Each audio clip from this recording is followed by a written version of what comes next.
Hello and welcome to the Contractor Elite Podcast, where we help contractors learn how to dominate their market. I'm Aidan Henry, your host, and in this week's episode, we sat down with James Taverner, a sales district manager here at Boshart Industries. In this episode, he walks us through how to create a sales process and strategy. Now, let's get into it. James, welcome. Thanks so much, man, for being in this video. I'm excited to talk about this particular topic, how to create a sales process strategy.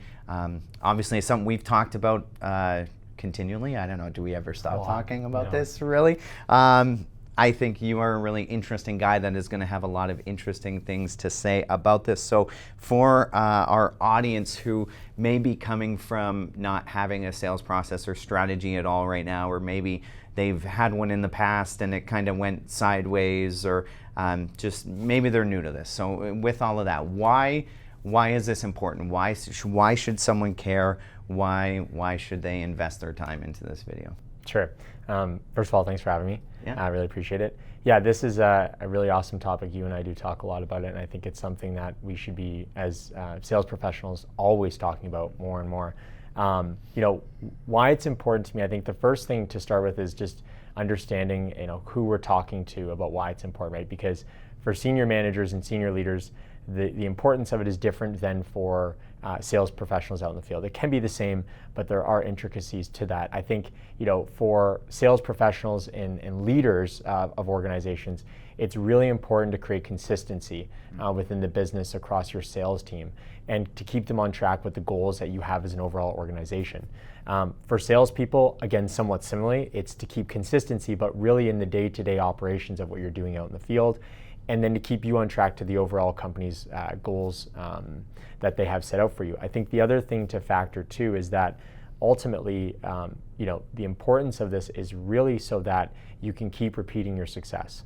If you start to figure out how something works or why it works, if your goal is to say, let's create partnerships with your customers, being able to do that through the same process over and over and over and repeat that success is really valuable for the organization and the individual salesperson together. And is it true to say that there are people out there, and we won't name names, but there are people out there who don't have a very defined sales process or strategy, and even if they're successful, they don't know why they're successful. Absolutely. So when you're talking about repeatability, is that something you've come across where you've seen, hey, someone might be good at sales, they might hit their numbers every year, but if they don't understand why, what are the dangers of that? That's a great point. I think the other thing to factor too is that business and economics ebb and flow. And so there are seasons where the market will carry you through your goals, and there are seasons where it won't. And so when it doesn't, having something to fall back onto to keep you as a business and your salespeople or yourself organized, steady, creating a good flow of customers and opportunities is really important. And things fall through the cracks. As salespeople, we're super busy day to day, account management, pitching, whatever it is that you have to do as a salesperson based on your unique job. It's hard to continue to repeat that success unless you really know what's working for you over and over again. And so, recording that and having a framework created is really important, in my opinion, to being able to have an aligned success approach for you and your team. And so I love that. All of that makes total sense. What about even for your customers, right? So the people you're reaching out to, whether it's existing customers that you already have relationships with or new customers that you're trying to onboard, what is the value to them of you having a repeatable sales process? Yeah, it's really good. There's two elements that I think are really important here. The first part is answering your question, and the second part is talking a little bit about how that relates with you as a salesperson to your customer and what you share with them. So I think for your customer, it really creates a steady understanding of what you're trying to accomplish, right? Mm-hmm. If they can see this process being executed in front of them, there's confidence that they gain in working with you, right? Whether that's a current customer or a new customer. The second piece to me is it relates to that, is actually going through this process with your customer and sharing it with them. I think there's a lot of value that gets missed by not sharing that process with your customer. So having that conversation with them to show them what it is that you're trying to accomplish and how you're trying to accomplish it with them, and also why. you're trying to accomplish with them can bring them kind of, there's this saying of, behind the curtain. Right? Yeah. I like that. I like that a lot. That makes sense. And I think that that's an aspect that salespeople can sometimes forget, is that a sales process not only makes their life easier and makes their sales more repeatable, it helps them just dig into their understanding of what they're doing and why. And like you said, not just falling into being busy and kind of just, oh, this is just what we always do, but it gives clear expectations to the customers about exactly what they can expect out of the relationship and so on and so forth. Yeah, the other thing too, just to add, is I think it also helps you figure out more quickly who it is that you want to be working with, and for them to figure out the same with you, right? So there's been times, frankly, where I have leveraged our sales process with customers, and either they or I, through sharing that, can easily see that this is probably not the right alignment to be trying to move forward with an opportunity to work together. And that's okay. But what this does is it actually helps me get out in front of that earlier, right? So I know that answer sooner, and I can move on to other opportunities as a salesperson that are more qualified for the relationship I'm trying to create than the one that I might be sitting in front of that might not be. So that's actually, that's super interesting, and I want to just dive into that real quick, because especially if you're having a down year, or your sales numbers have just been low while all your coworkers are skyrocketing, turning away business can sound like a crazy thing, or something a crazy person does, right? So can you then maybe even shed some more light on the short-term loss versus the long-term gain of getting specific about who you want to work with, and why you would actually, yes, through a sales process, be more defined about who your target audience is, but also who they aren't? Confidence is, I think, is underappreciated, right? And having a process that you believe in and your organization believes in can, in some ways, instill that extra bit of confidence that you need. And that's relatable, because at the end of the day, if I know I'm walking away from an opportunity and I have nothing else behind me coming in, there's a big element of fear that plays into my decision-making process, and ultimately potentially making bad decisions, right? About who to bring into the business, or how to bring them in, or the process to bring them in. And so if I know I have a good framework, and in addition to that, a great pipeline of prospects that I'm working through that framework, then ultimately I'm going to feel a lot more confident in the decision that I'm making to walk away from business. I don't know if I'm exactly right in saying this, but there's this kind of belief that I have that when you turn down the right opportunities, things kind of work out for better opportunities to come after it. Now, that isn't just created out of thin air, but it's created through you building a good process and good pipeline. But I think if you have that confidence because you have that in your back pocket, it's very easy to walk away from that, and good things end up kind of happening for you through it. So, maybe it's also because you're creating more time to work on those better opportunities too, right? So maybe that's part of it. If you think about it outside of a sales context, that philosophy of working with, or having that confidence and wanting to trust someone that's confident, and how that plays into the sales process, it makes sense. You wouldn't want to hire a heart surgeon to do open heart surgery on you. It's I think I know what's going to happen. I read about this in a textbook. You want someone who knows that process inside and out, is confident, that knows that they can deliver on the results, right? So similarly, narrowing in on who you're going to work with creates more and more of that repeatability. And similarly, it's this concept that I know you and I have talked about in the past, about trading in good things for great things, right? So yes, you might be losing a couple of dollars right now by having a sales process or strategy that does not allow for you to necessarily work with this particular customer, not because you don't like them or don't want to work with them, but because you might not actually be really well suited to their needs and where their business is going and where your business is going. I think there's a lot of really interesting ideas. Yeah, and I think ultimately, how does this all get created, right, is a part of what we're discussing today. And I think a lot of it comes through, really thinking through, as leaders of an organization or salespeople, if you're doing this for yourself, all the things that we're talking about and creating that framework based on those concepts, right? So, today, in general, it's kind of hard for us to articulate to everybody, like, here's the framework you should use, right? Use our framework, right? I don't think that's the point, right? The point is, we're trying to help people figure out what their framework is. And a lot of what we're talking about today is how to do that, right? Getting some basic foundational ideas on paper, and then saying, okay, how does that build my process out from there? Because every process is unique. Mm-hmm. I just read a book called The Lost Art of Closing by Anthony Iannarino. Fantastic book. I know you know him as an author. I don't know if you've read that book, but one of the key themes of that book the whole way through is sales is not something that you do to someone. It's something you do with and for them. Mm-hmm. And I think when we take that philosophy and we infuse it into a sales process and strategy, it changes the tone of the conversation, right? You're not in that conversation with that customer trying to just maximize the sale and separate them from their money as quickly as possible. You are, instead of being across the table from them, you're on the same side of the table as them, and you are helping them navigate their future and what they need to, even if that means that it might not be you, right? Yeah, I love the analogy, right? And I think it also can depend too on what you're trying to accomplish. Mm-hmm. But for us especially, right, like there's that kind of trusted advisor concept where, you and I are sitting on the same side of this table right now. Doesn't this feel a lot more friendly than if we were, kind of over here, right? So, working together to create solutions, or a podcast, or whatever we're calling this, or whatever we're using it for, is really important, right? And so being on that same side of the table is what we try to accomplish.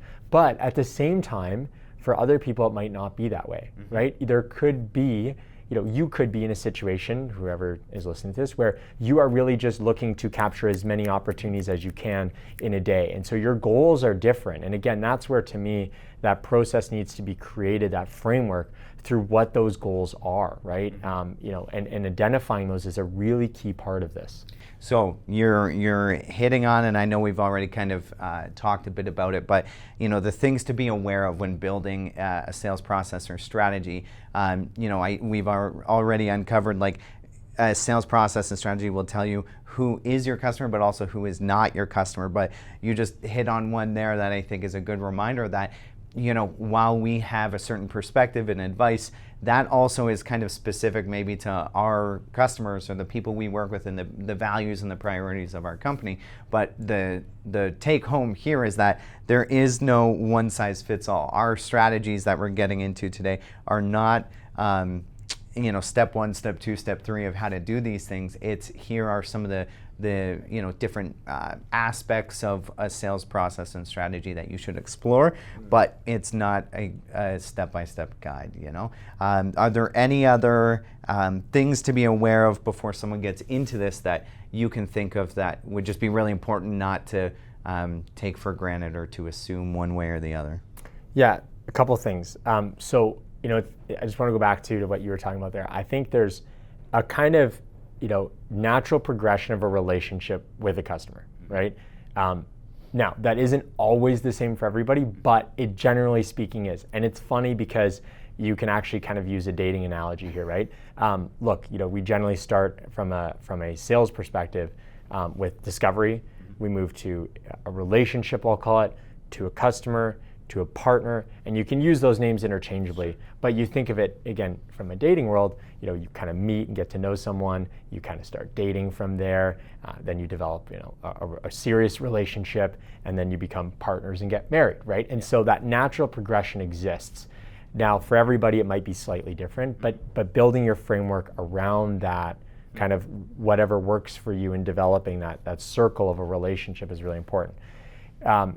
Things to be aware of. I think, like you mentioned, not having a one-size-fits-all approach is really important. I think strategy, developing this also is based on goals is very important, and again, that's something that's unique and needs to be thought of. The other thing I think is A/B testing, right? You're not going to potentially overnight, maybe you are, create the golden ticket of a process for yourself. And so it's extremely important in my mind to create something that you think makes sense and test it.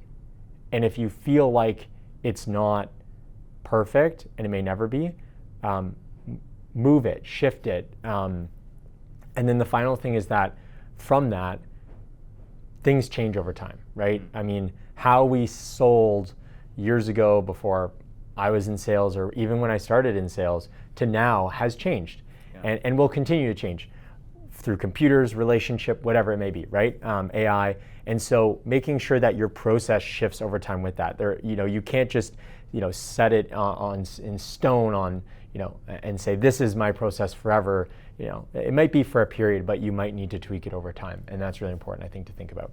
I like that. So I think that we'll use that as our one last kind of recommendation thing to be aware of, is that even if you are a seasoned sales professional, if you have decades of experience, sure, it doesn't mean that you have arrived. Sales, I think we should all say, is more of a journey than a destination, right? And what works, like you said, what works today might not work tomorrow. What worked yesterday might not work today. So I think that that's a great thing to hold in tension, even as we're talking about creating a sales process, a strategy here, is that, ideally we will create a really awesome process, but it's probably not going to last us 10 years. Like it will need to be modified and tweaked and changed as time goes on. And I think that that's a really, really important part. But now getting into the actual recommendations here, James. So we have a list of different things that we have as recommendations of what we think our customers should do, whether they are on the management side, the leadership side, or more as an individual contributor. But the first one that we have is just either conversations with senior management or conversations as a team when it comes to developing a sales process and strategy. And I'm just wondering, what are your thoughts on that? Why is that an important place to start when making a sales process? Yeah, I feel like I'm talking quite a bit about goals, but I think that's a huge part of it again, right? So it's making sure that you are aligned as a salesperson and your leadership are aligned, or if you're a leader, making sure you're aligned with your salespeople around the goals that you're trying to achieve together. I also think it's really important to determine what things need to happen in each element of the relationship to get where you need to be, right? So I'll give you an example with us. A big thing that we believe is that product infusion on some level is important. However, that needs to be done at a certain point. And so figuring out where and at what point that gets fit in is really important. And so doing that as a group and having those conversations together is really important. And then I also think that you just need to also figure out, like, where does prospecting fit into all this too, right? So again, there's different elements within each part of the relationship for you, or the development of the relationship with your end user customer, that you need to think about and how you get them to where they need to be with you. Yeah, I like that a lot. I think, not making assumptions that, this is how I think of this, and so therefore this is how everyone on my team is going to think of this. I think that's an important part of this, right? Is just being aware that, again, given people's different backgrounds, where they come from, what's worked, what hasn't worked, what they've seen, all of those things are going to color the sales process that someone has. And I know Chris Windsor, who's a Senior VP of Sales and Marketing at Boshart here, he has talked a lot in the past about, like, everyone has a sales process. It's just whether it's defined and repeatable or not. And so obviously what we're talking about today is then how to define it and how to repeat it and tweak it so that you can increase your success rate, all depending on whatever success means to you, right? Sure you don't want a job in sales? Yeah. Well, we'll see. Talk to my wife about that.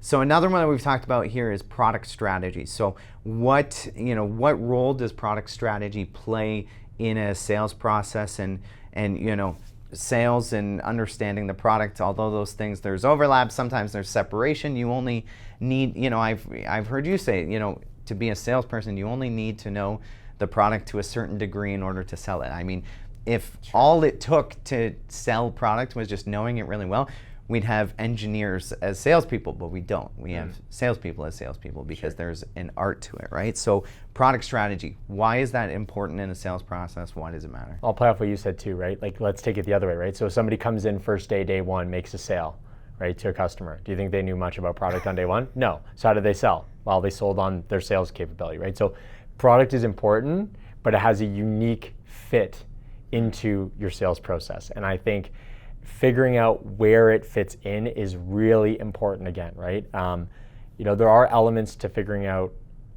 what product strategy you want to take, But again, where it fits is equally as important. Some different things to think about. I think your unique offering, what things do you bring to the table, and then how do you fit that in at the right time, right? For me personally, I have always believed that, understanding and building a relationship with the customer and what they expect and what they need and learning about their business overall is more important and should be to some degree the first thing that I focus on. In certain cases, there's exceptions, but as much as possible before I introduce product. Because product is important, but if I don't have that foundational relationship, it really isn't going to matter, right? Whether my product is unique or whether it's not. Like, the reality is more and more products are becoming commoditized too, right? So stepping away from the product and uncommodifying your capability with that is really important through other means.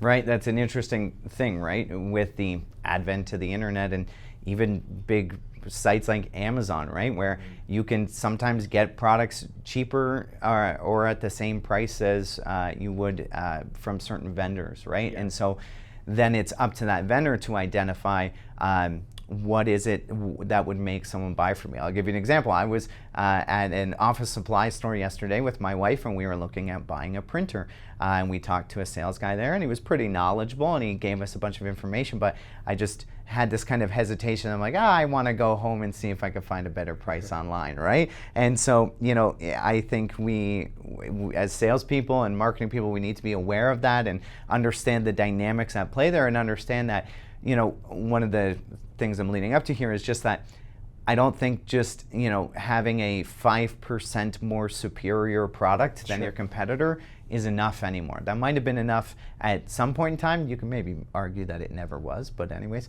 But that simply is not enough anymore. So when it comes to product strategy, I guess my question to you is like, how do you balance that in terms of like, when you're gonna lean into the product, our product is more superior, or are there other things that you're also trying to sell that might not directly do with product, but are important factors for your customers?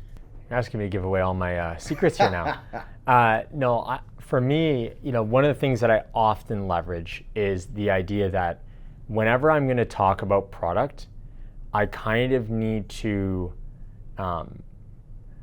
have a kind of pre-discussion about the context through which I'm bringing product up, right? Because whenever you do bring it up is your choice, but the context is really important. And so, my usual kind of take is that I often will introduce it as, I know whatever I say right now is going to be taken to some degree with a grain of salt, because at the end of the day, everybody comes in here and talks to you about product, and you kind of have to see it to believe it, right? So I think, again, the point of what I was getting at is the context of how you discuss it is important. And that context has to be unique for you. That's my context. Sometimes I'll go into meetings and say, hey, listen, I am not here to talk about product, right? Really? And that way I can have a discussion and bring their guard down, that's what I'm here to talk about, that they're going to get a catalog slapped in front of them, and I'm going to tell them how great our ball valve is and how great our pricing is, or things like that, and just kind of let them embrace the discussion around business first, right? So that's, to me, where context is really important.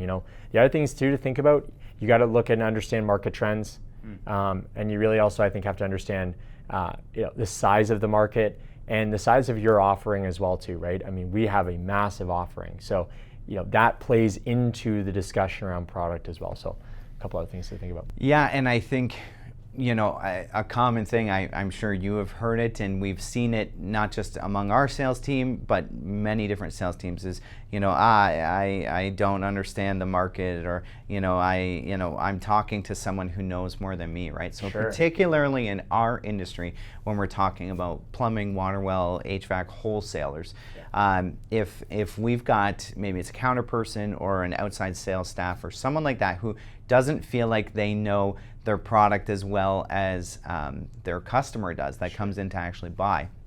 One of the recommendations I know that we as a Boshart sales team have made over and over is that plumber, contractor, what have you, might be an expert on their business, and they are, and you shouldn't expect to be more of an expert on their business than they are.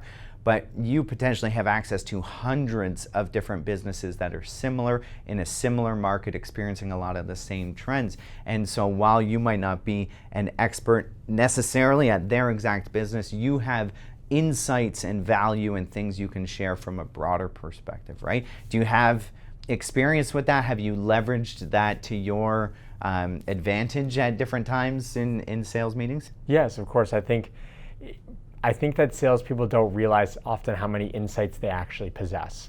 And I think that insight doesn't always have to come from product. And it's very easy to feel like it does because, look, that's what we're here to sell. They're buying product, yeah. Right. But there are a lot of things that you can discuss with somebody that can create value beyond the discussion around that, right? Frankly, you don't have to be from the industry. You might just watch, I don't know, the news and understand what's happening globally that could be impacting your customer's business. And so there's lots of different areas to pull from. The other thing too I think is really important is for those people that are new out there into this space, I don't think it is a bad idea to leverage, in my personal opinion, the fact that you are new, right? You can only use that card for so long, but there is that capability to kind of use that card for a little bit. And I think for that season, leaning into that is really helpful because that can gain you a lot of insight by listening and learning. And then, like you said, you can reapply insights to other people, right? So if I spend my first 5-6 months really learning and gaining a lot of insights from a bunch of different people that are willing to give me them, and then kind of flipping those and using them as kind of trading options with other people where it makes sense, you can kind of build a pretty good kind of base of things to discuss or talk about that make you sound quite, savvy and knowledgeable, right? Exactly. So that's a big thing for me too. I like that. Specifically, again, going back to the sales process and strategy and building one, being price-driven or being quality-driven. Everyone, in an ideal world, you are both, maybe. I don't know do I agree with that? Anyways, we'll leave that for now. In an ideal world, you're both, but is it true to say that we will sometimes see customers that tend to err one way or the other, or maybe they even carry two competing lineups of products that maybe appeal to both, right? Because obviously you're going to have that in the end user, the contractor as well. So how much of that plays into developing your sales process if you identify whether you are price-driven or quality-driven, or how do you do that? Or I'll let you kind of go. It absolutely plays into that how you build the process, and I think it is a unique space to be in, or figure out where you want to be in, right? Finding a balance might be your kind of direction. Again, if you're new into the market, it might be trying to pound as many opportunities with the bottom dollar if you can, if that's what you choose, right? And maybe you're just looking for a couple partners a year that make up all the number that you need, and that's what you run with, is trying to find 2 or 3 good partners. So it does play a really big factor, and I think finding that balance is really important. The other thing I think to really factor is your reputation. It really, who do you want to be seen as to customers? And also, I think looking at what the long-term goal is of who you want to be seen as, right? Because if you believe that it's a good idea today to sell things for, say, a cheaper price or undercut the market, is that what you want to be seen as forever? Because if it's not, you have to factor how that will look to people over time. It's not an easy opinion to change. Yeah. And so your process needs to think about this, right? How you go to market with pricing and quality is really important and needs to be considered on a long-term outlook. I love that. That's so interesting. Now I'm going to ask for your very subjective opinion on this. If there's someone listening that goes, oh, we are a company and we want to do both. We want to be really price driven, undercut the market, and we want to have a quality product and sell the best stuff. Is that possible? Is that a recommended strategy? Have you seen that work anywhere? Have you seen it flop? What is your very personal take on that? Man, hot seat. Yeah, I think it can work. I think it's a very delicate space to be in. And I think your perception in that space, again, is something that needs to be very closely monitored. Tell me more. Well, I think the big thing too, when you start to play into the quality space, there's an opportunity there to make more money, right? Sure. Because people, if you can get people to perceive and understand that your product is of higher value, then I think you would be to some degree foolish to underserve your own margin and your customer's margin by reducing the market in its price. That being said, there are markets, customers, and users, areas where you do have to be somewhere specific with pricing. Yeah. And so it's a game, and you have to play the game. I don't know if that answers your question. I think, can it be done? Yeah, it just needs to be done really carefully. I think to some degree, everybody does it, right? I mean, we're all trying to do that. I don't think we're any different. We can say we all only care about quality and that's all it is, but I think we'd be lying to ourselves and everybody if we truly said that. From time to time, we have to get competitive too. And so we hold that balance as well. Yep, that makes a lot of sense, right? It's again, ideally you are both, but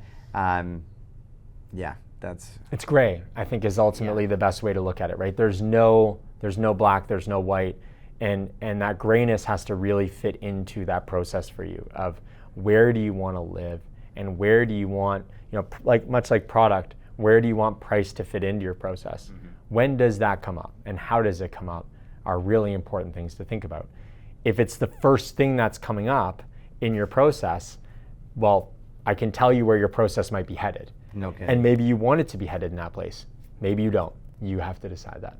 I like that. Well, and keeping in mind that, as you kind of said, being more of a quality-driven vendor, there might be more opportunity to make more money there, but it's also going to be harder to get there, right? Because you are not, they can literally use the phrase, your competitor down the street has this cheaper, right? And so that's where you have to have a knowledgeable enough sales team to be able to say, well, on paper it might look that way, but you're really comparing apples to oranges, right?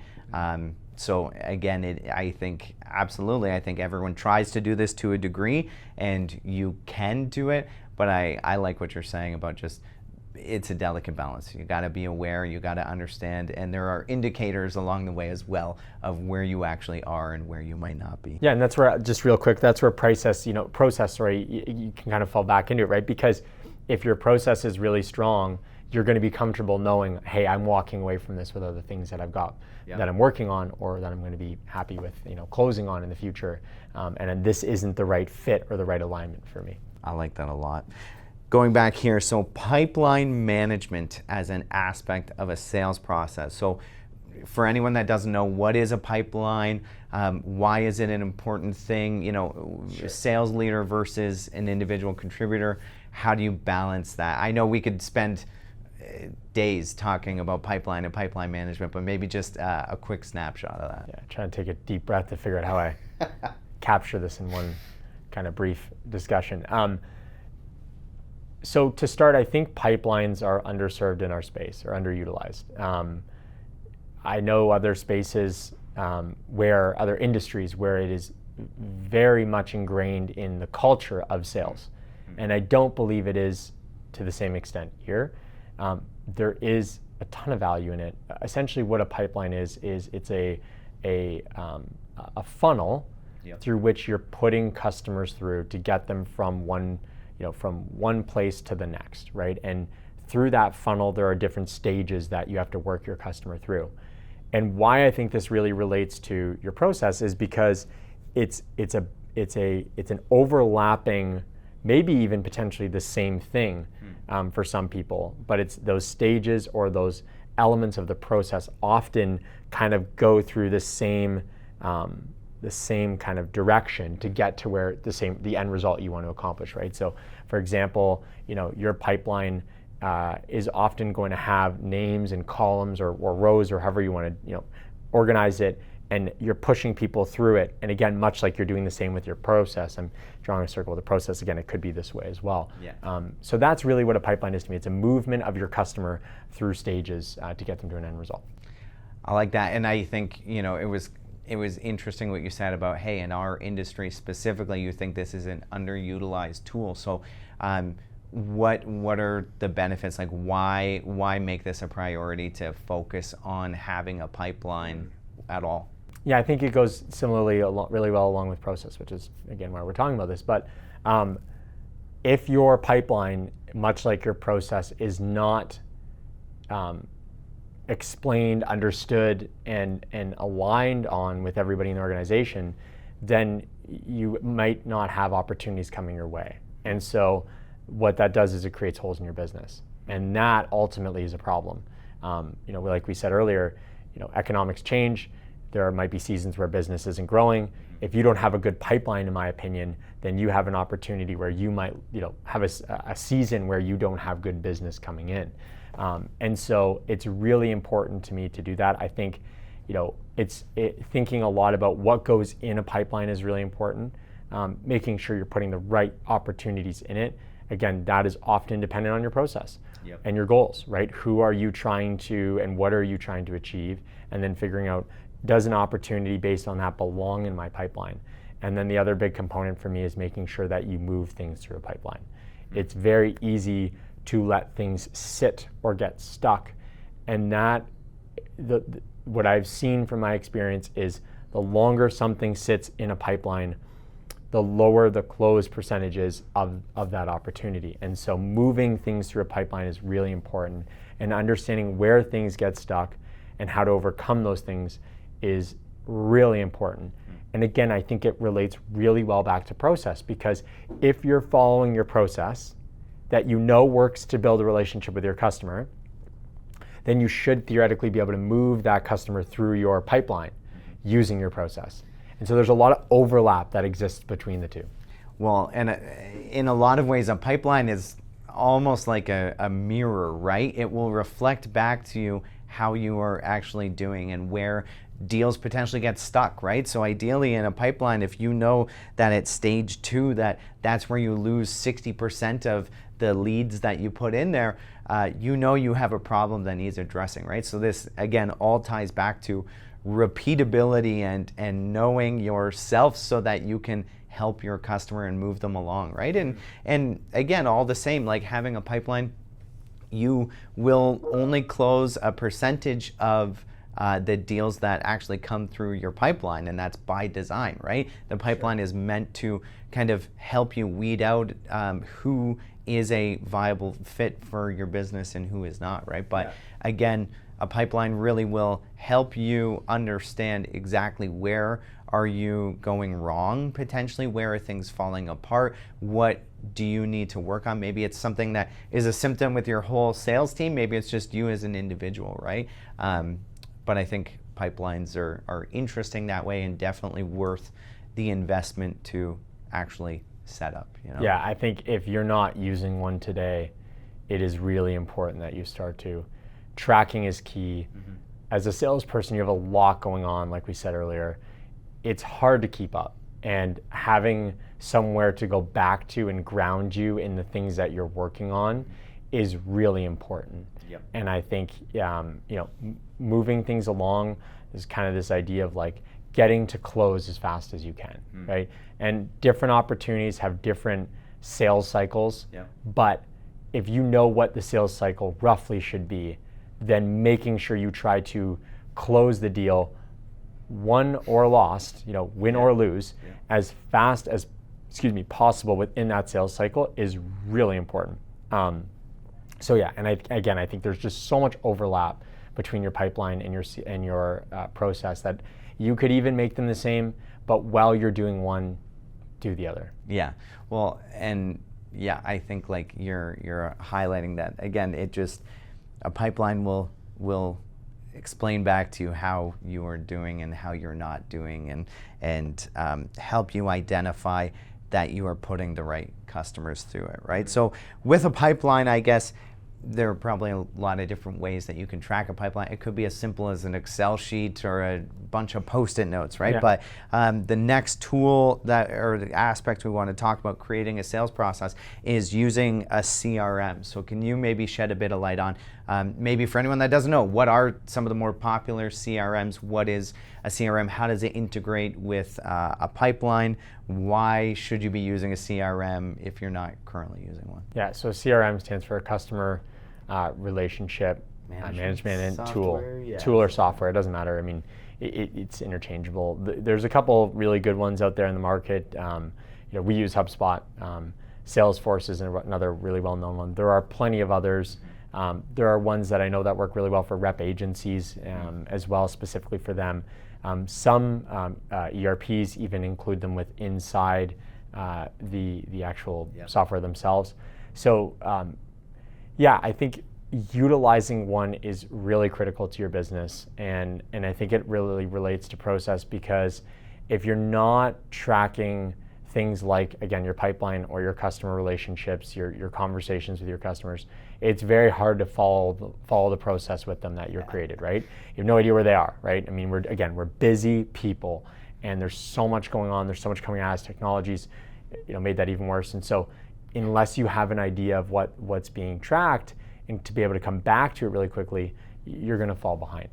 And so, tracking, the big thing for me is really just focusing on what are people tracking in the pipeline. What are salespeople tracking in their pipeline? So, it's very easy to just write anything.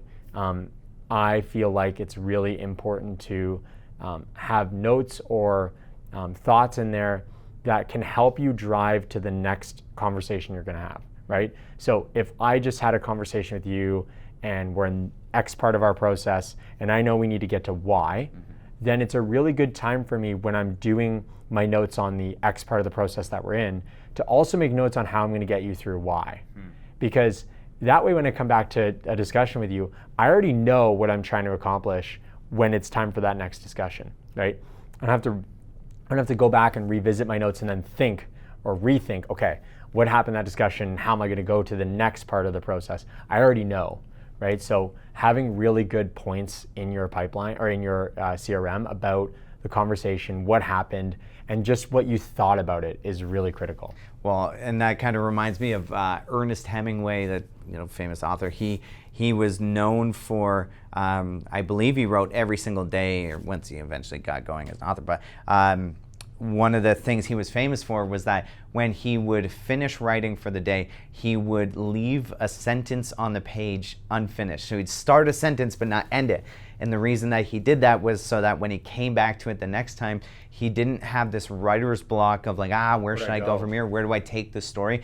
He literally is finishing a thought. So it's that momentum, right? So I think very similarly with note-taking and really documenting the calls and the interactions you have with customers, doing a really good job of that in the moment, in the couple of minutes after that call is ended or the customer's walked out the door, is so valuable to making your life easier and saving you a significant amount of time later when you have to have another interaction with that customer, right? And so another thing, I would love to kind of know, what are some of the things that you particularly do after a sales call, or what do you recommend? And so not just take detail, and I know you're like a little bit crazy about this, which I think is fantastic for our audience here, is I know that you take a lot of detailed notes, but I think one of the other things that you do that I think is really smart, and I think most people would benefit from doing, is like setting actionable like reminders or setting up the next meeting, or just some of these different things, so that you're not just kind of leaving it at, that was a great call, and that's it. You actually will have something like, in 4 days, remind me to send this email to this customer following up on this, right? So can you shed some light? What do you do? What do you recommend maybe? So if someone, maybe we'll kind of take it from this angle. If someone has nothing that they do right now, maybe they finish a call and they go, that was cool, and they kind of just store it up here. What would you recommend that they start doing when they start documenting these calls? It's funny. I hope people hear this and are able to learn from my mistakes. Okay. And I think we all, as salespeople, start in sales and do this, but we think we remember everything. It's so easy to think that we are, And when I first started in sales, I don't even know if maybe I was taking notes on paper. I don't know what I was doing with follow-up, who God knows. But right now, there is a lot of opportunity out there to make this simple for us as salespeople. And that, I think, is the most important part about this, because we're busy. Yep. We leave a call, we get in the car, we got to get quickly to lunch, stop at McDonald's for 10 minutes and get to the next call or whatever, wherever we're going. And so, it's really important to me that we simplify this process, because the longer it takes to do these things, the more likely it is that we don't do it. Yep, more friction, right? Right. And so there's two parts to this. The first is actionable items, which you mentioned. There are tidbits that you learn from a customer that are really important to the next things that you're going to do to develop and move them through the process that you're working on with them. Sometimes it's professional, often it is. And then sometimes there's personal stuff, like, an anniversary that they told you is coming up. Like, think about how valuable it would be to be able to touch base with people when they told you that a hockey game was on in 3 nights that they're really looking forward to, and you're able to, follow up on that 4th day about the hockey game and interact with them about it. Like, there's so much value in that, right? Mm-hmm. It shows that you care, it shows that you were listening. And again, there's also obviously professional stuff within that too. So I really believe that creating actual next steps, and not just one, around your next meeting, but around the other things that you heard. We're working right now, little story, on a button for a customer that says Boshart when they press it, right? And so that was derived from leaving a meeting being like, damn, that would be cool if we had that, because they have one right now that says yes, we should just have a Boshart one. And so, that was derived from setting a good action to have a conversation with you following the discussion. I'm going off a little bit. Sorry. The second really important thing to me is AI and all this. Yeah. And I haven't even touched on AI. I'm not gonna go into a whole spiel about everything, but I want to just go into one small thing here. There is the capacity out there now to have your notes taken so much quicker and put into your CRM in whatever capacity you want, through many different means. The means that I really believe in this moment is tools where you can basically talk to your phone and tell it to do things like you would an assistant. So not only does it take your notes, but through talking to the assistant, like talking to your phone, you can actually get it to do tasks for you too, like set follow-up, like moving your deal into the next stage of your pipeline, like telling it to make a note to call somebody in 3 days from now and having it do that. And so, again, we leave one call, what do? We drive. Yeah. So 2 hands on the wheel, but if I can be talking to my phone like I'm calling my assistant, I mean, all salespeople would love an assistant, right? We all would love one. Everybody would in the workforce. Well, now you have one. Use it. And I think that is really a good part, I'll leave it at that, for what AI can do for you. Well, and I think that's just a really great thought, right? Because, part of what we've been talking about creating a sales process is removing friction and trying to create repeatability and make things as easy as possible. Because, like we've said over and over, everyone is busy. No one has time to do these things. We have more stuff to do than ever. So if you can leverage technology to your advantage, you should be doing that. Jeb Blunt has a book called Sales EQ, and one of the types of intelligence he talks about is technical intelligence. And he talks about how some of the most effective salespeople don't shy away from technology. And it's not to say that you need to completely reinvent yourself every year, but just that the top performing salespeople will see these tools and be early adopters and will run to them as opposed to being afraid of them. So similarly, how great would it be if all of us had an assistant? Absolutely, sounds amazing. Well, with AI, it's not perfect yet, but it's getting us pretty damn close, man. Really it's close. I've used quite a bit, and there are kinks, but even if AI saved you 90% of your time, no kidding, right? So that 10% is different work than what the other 100% was, right? It's fixing the notes or adjusting what it did or didn't do. But wouldn't you rather do that 10% of fixing than 100% of that work in the evening? Yep. I don't know. I would, right? No kidding. So. Well, pitching is another aspect of a sales process and being defined, and I think we've talked a lot about it. It's a major theme of our conversation today is just consistency. So when it comes to pitching and being part of your sales process, how do you view pitching as fitting into there, and how do you recommend someone start pitching if they have never done it before or they don't know what they're doing? Yeah, well, I think obviously the big part about pitching is that you just have to do it, right? Like, nobody's perfect. You're never going to be perfect. Being able to have a discussion with your customers is just, you just have to do it, right? Yeah. A good friend of mine talks about this idea of kind of, she calls it sales posture, right? Okay. And I love the term, and I think it's so important that we appreciate that everybody has their own sales posture, but you have to lean into yours. And you have to just go out there and pitch. How does it relate to building a process? Well, I think that a lot of what you're doing to start with your sales process is going to be pitching, right? And so creating that pitch and using your sales process and leveraging that in your pitch is really important, right? That's kind of like what I said at the beginning about being able to talk through your sales process to a customer and bring them behind the curtain and show them the kind of map that you're laying out in front of them of where you want to go, and articulating that to them is really important. So, that to me is kind of why pitching is valuable. I like that. And pitching, if someone has pitched in the past and it hasn't gone well and they're maybe a little gun shy, how would you recommend someone kind of get over the fear of pitching or being told no, right? Because I think that to speak in very general terms, I think that's a very real fear for a lot of people, even in the sales industry, is being told no.